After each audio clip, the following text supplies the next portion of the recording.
This is the staccato version of revolvers. Here's why.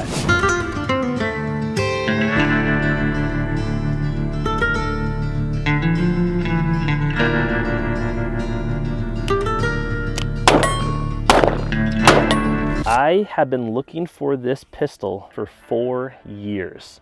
I fell in love with the design of this thing a long time ago, kind of during like that COVID era, and they went out of stock. I couldn't find them anywhere. And finally, my friends over at Modern Warriors, they called me and they said, we have a whole bunch of these things in stock. I couldn't believe it. So I drove up there and I bought my own. This thing is the Smith & Wesson R8. We'll say my friends over at Modern Warriors, they have everything in stock that most stores don't have, which is what I like. They have all the cool, unique stuff, and this thing is exactly what I'm talking about. It's something that's cool, it's unique, it's just different. So let's get into what this thing is. What I like about this pistol is that it's tactical. Not just tactical, but tactical. In the box, what you do get is you get a 8-cylinder 357 Magnum, all black. I like that. It looks sexy. It has that kind of a ergonomics to it that I like. You do get a tactical rail on top. It is not mounted when you buy it, but it is in the box, so you can mount it if you want to. The rail on the bottom that fits your lasers or flashlights, that one is built into the frame, so you cannot take that one off or on. I do like that you can mount whatever you want on top because the rail is absolutely massive. I'll talk about that a little bit later. There's enough space on there for a full-size EOTech, some LVPOs, but also any red dot that you want. And yes, you heard me right. This is an 8-shot or 8-cylinder 357 Magnum. Most of the time, something that's chambered in this caliber, it's only a 6-cylinder, and I guess in some cases a 7, but this is an 8. It is so beefy, which I like this thing a lot. I want to get into a little bit later why this is so important that it has 8 shots, but that is a lot of stopping power in a single revolver. Now, a lot of you guys may not like revolvers. If you're watching this, maybe you do like revolvers. I, however, am not a revolver guy. I am a normal pistol kind of a guy. And so something like this is the exact revolver that I personally would want. It's different, it's unique, it has that old school kind of flair to it with a new modern tactical look. I really like this thing. Here are some of the pros and cons of this revolver. Number 1, the trigger. I really like the trigger. This is their performance center trigger. It's a double single, which means that you can pull the hammer back and kind of preload this trigger, and it has a very crisp, like 2-pound pull, maybe less. It is so nice. I love using this maybe if I'm hunting or if I'm in a hostage situation, something kind of crazy like that, and the one shot matters most. Pull that thing back and you're ready to rock and roll. The downside of a revolver, or a tactical revolver in this case, is that if you're not cocking it back, you have a very long, lengthy pull. It's not grimy, it's pretty smooth the whole way through, but it is a very long 10-pound pull. Now, there's no safety on this thing, so it's actually both kind of a positive. The good thing is that my kid probably cannot pull that thing back. I know some people struggle with long trigger pulls. In my opinion though, if I'm shooting this thing as fast as I can with this trigger, because of that long trigger pull and being 10 pounds, I notice that I personally start to shake my gun a little bit. As I'm kind of yanking back, I'm moving my gun. I don't like that. Obviously, you can cock it back.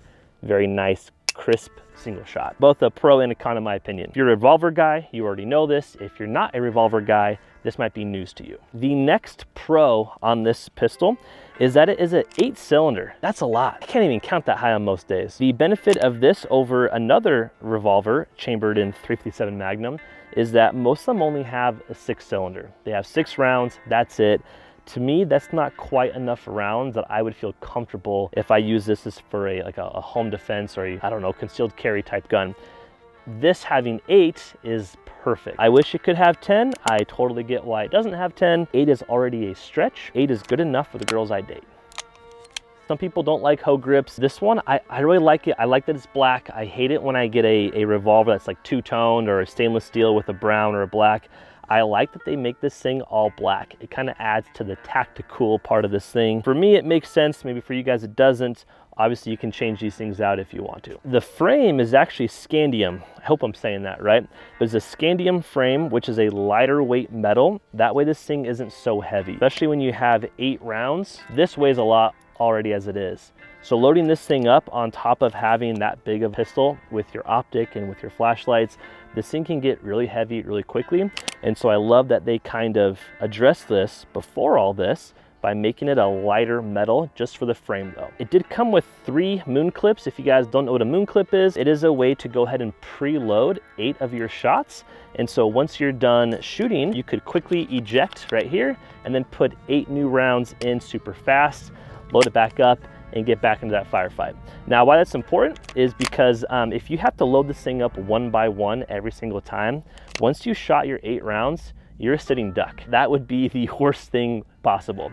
In a normal pistol, once you clear your magazine, you would just throw in a new magazine that's already preloaded. A moon clip is basically a way to kind of have a preloaded magazine, if you will.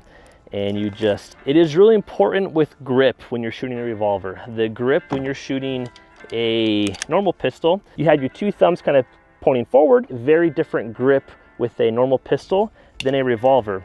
Because if you were to do that with a revolver and have your support hand really far forward, you're going to get it blasted off. There's a lot of gunpowder, flame, explosions, debris, excess metals coming from right here because this is an open revolver. There's a little bit of a gap between the bullet going into the chamber and the actual cylinder itself. And so if you have your thumb too far forward on this thing, you're going to get hurt. That sucks. So just remember, you need to have proper grip when shooting a revolver. Now, my grip kind of sucks no matter what gun I'm shooting, if I'm being honest. I usually kind of have my support hand way further back. If you're not a revolver guy, just make sure you're not putting your fingers by this revolver because you do get peppered with all kinds of goodies, if you know what I mean. The question is it accurate? This is a little bit longer barrel because it has less mechanics and a lot less moving parts. This thing should be accurate. I want to go ahead and test that probably at what, 20 feet, Wally? 20 feet, maybe 20 yards. Let's start there, 20 feet, 20 yards.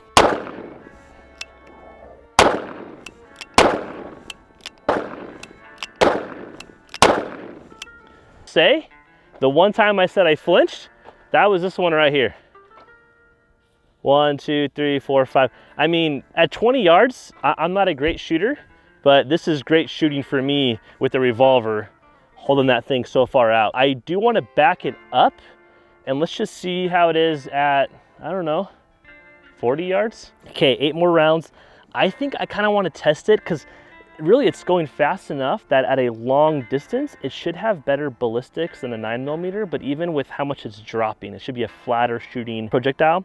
So it should just penetrate air a lot better. Let's move it out to like 50. Let's just do 50 yards. Do a couple shots at it now. I don't know if I want to hit it, but some of the uses of having a pistol like this, obviously law enforcement, it screams law enforcement, it screams home defense, but also for hunting. There are certain seasons where you have to use a pistol to hunt. This might be a really good hunting pistol. So let's check it out, 50 yards. If I miss, I miss. If I hit it, I hit it. Obviously I wanna use the red dot. Might help me out a little bit, but from a normal pistol with iron sights, there's no way I'm hitting this, so. Yeah, this is good. This is really good. I'm hitting my target with ease at this point. This is easy. Not easy, but it's easy. I don't want to just keep backing it up, dude. What I do like about revolvers is one, there's no safety, you know, so this thing is ready to rock and roll whenever you need it to. But number 2, if you drop it, it doesn't somehow go off. I know that's always a scare with some rifles, or sorry, some pistols, is if you were to drop it or you bang it hard somehow, that it would go off.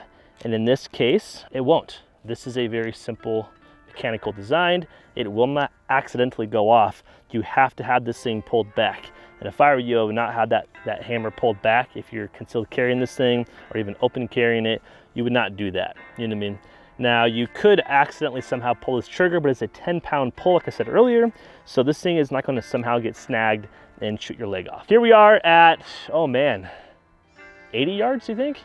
Probably, yeah. The truck was 50. We might be close to 80, maybe 90.